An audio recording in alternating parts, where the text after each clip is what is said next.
Kunesa kuri kuita mvura kuya kuchifumura vakomana aiwa vari muthe government of Zimbabwe vari kuhodha maimportant post vanouya vachizviti aiwa tinoda vision 2030 kuti aiwa tirambe tichinakisa nyika yeZimbabwe, tirambe tichibuilda nokuda kwekuti aiwa panguva ino kunesa kuri kuita mvura mabridges nemadams achifladha takuchiona kuti takuchanisa kuda pachena kuti these guys hapana zvavari kuita. Sana mina mashoko amudanyiko hapana billboard subscribe like turn the bell icon tina paende kuzwa vanoposta this picture muri kuona muchiona the bridge is been covered aiwa nemvura yanaisa yafladha and that bridge kanoratidza kuti ari very small vanomboda nyora chiti Mbuyera Road fire good.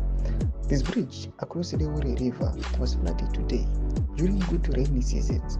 This bridge can be flooded for weeks. The MPs for the two areas are Minister Winston Chitando, Benjamin Kanyiwa, both of ZANU-PF, and the Senator is Labmo Matuki. Tomashuka nokuda pana patinoti vakomana important figures awa vanoonekwa kuti aiwa vari kuhodha important positions, but it has gone for years tichiona kuti vakomana ava vachingotora mari we do not know kuti iri kushandiswa zvipi, and zvinozikanwa kuti kana pachinge pafladha panogona trauma weeks, but this issue is not being addressed. Vari kuya panapa vachifumura kuti aiwa these guys are the very people who are advocating for the term extension. Zvatiri kuona kuti this thing will be prolonged.